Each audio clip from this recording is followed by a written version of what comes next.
আসসালামু আলাইকুম। চলে আসলাম বরাবরের মতো নতুন একটি ভিডিও নিয়ে। সো আজকে দেখব এইটা হচ্ছে Vigo Y20 একটি স্মার্টফোন। সো এই স্মার্টফোনটির সমস্যা স্টেপ বাই স্টেপ আমরা সমাধান করার চেষ্টা করব এবং কোথা থেকে সমস্যাটা হয়েছে এবং সমাধান কিভাবে হয় সেটা আমরা দেখব। সো দেখুন, প্রথমে এখান থেকে আমি যদি এখানে স্মার্ট চার্জারে লাগাই, এম্পিয়ার দেখুন 0.6 এম্পিয়ার নিচ্ছে।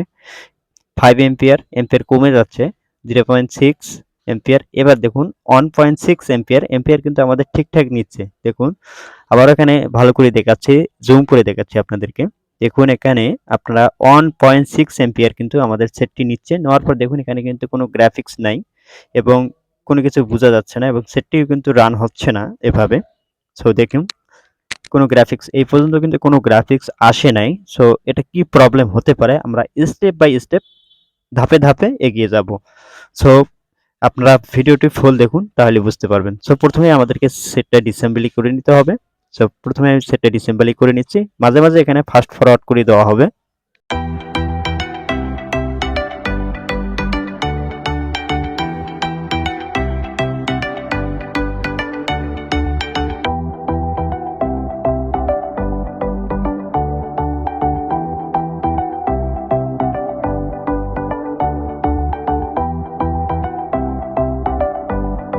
সো অলরেডি ডিসেম্বলি শেষ। এবার এখান থেকে আমরা দেখব ব্যাটারিতে ভোল্টেজ কত আছে বা চার্জ কত আছে। সো প্রথমে আমরা ব্যাটারিটা পরিমাপ করব এবং ব্যাটারিতে কত পার্সেন্ট চার্জ আছে বা 3.7 আছে কিনা। দেখুন 3.5 চার্জ আছে। সো সেটি এর জন্য রান হচ্ছে না হয়তো।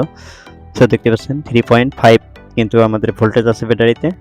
সো সর্বপ্রথম আমরা যে কাজটি করব, এখান থেকে ব্যাটারিটি একটু বুস্ট করে নিলে হবে এবং বুস্ট ছাড়াও কাজ হবে। সেটা আমাদেরকে একটি কাজ করতে হবে। সেটা যেহেতু ডিসপ্লে আমাদের আসতেছে না, আমরা একটা নতুন ডিসপ্লে এখানে লাগিয়ে দেখব আসলে গ্রাফিক্স আলো আসে কিনা। এই দুটো আমরা চেক করব। ওকে, আমরা প্রথমে আবারও দেখতে পাচ্ছেন সেই ডিসপ্লেটা আমরা সকেটটা আবারও সুন্দর করে লাগিয়ে আবার একবার চেক দিয়ে দেখব স্মার্ট চার্জারে আমাদের গ্রাফিক্স আসে কিনা। সো আবারও আমরা এখান থেকে দিচ্ছি, কিন্তু আমাদের যে স্মার্ট চার্জারের যে এম্পিয়ারটা নেওয়ার কথা সেটাই কিন্তু নিচ্ছে। দেখতে পাচ্ছেন 0.5 থেকে চলে এসেছে 1.6 এম্পিয়ার। আমাদের এম্পিয়ার কিন্তু ঠিকঠাকই নিচ্ছে স্মার্ট চার্জারে, কিন্তু তবুও কিন্তু আমাদের গ্রাফিক্স আসেনি। সো এবার আমরা সর্বপ্রথম যে কাজটি করবো, আমরা ডিসপ্লেটি একবার পরিবর্তন করে দেখবো আসলে ডিসপ্লে ইস্যু না এনাদার ইস্যু। সো সর্বপ্রথম আমাদের একটা নতুন ডিসপ্লে এখানে লাগাতে হবে। সো নতুন ডিসপ্লে সেট আপ করলে আমরা বুঝতে পারবো আসলে সমস্যাটা কোথায়, ডিসপ্লে থেকে না মাদারবোর্ড থেকে। আমরা স্টেপ বাই স্টেপ যেহেতু কাজ করব, সো এরপরে আমাদেরকে কি করতে হবে, পিনটা খোলাইতে হবে এবং ব্যাটারিটা বোর্ড থেকে খুলে নিতে হবে। খুলে নেওয়ার পর আমরা একটা নতুন ডিসপ্লে এখানে লাগিয়ে দেখব আসলে সমস্যা ডিসপ্লে না অন্য মাদারবোর্ডের সমস্যা আছে, সেটা আমরা দেখবো। এবার এখান থেকে আমরা একটা নতুন ডিসপ্লে নিয়েছি। নতুন ডিসপ্লেটি ফোনটাতে লাগার পর আমরা স্মার্ট চার্জার দিয়ে আবারও চার্জে দেবো। চার্জে দেওয়ার পর দেখবো আসলে এখানে গ্রাফিক্স আসে কিনা, আলো আসে কিনা।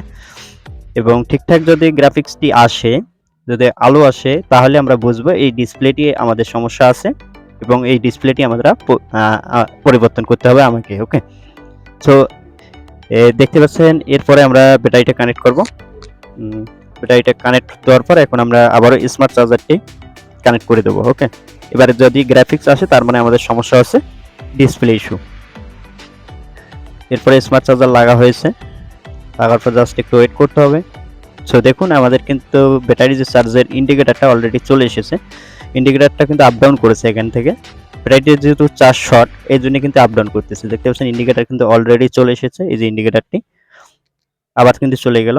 তার মানে আমরা যতটুকু বুঝলাম এটা হচ্ছে আমাদের ডিসপ্লে ইস্যু এবং ডিসপ্লে পরিবর্তন করলে আমাদের এই সেটটি ওকে হয়ে যাবে।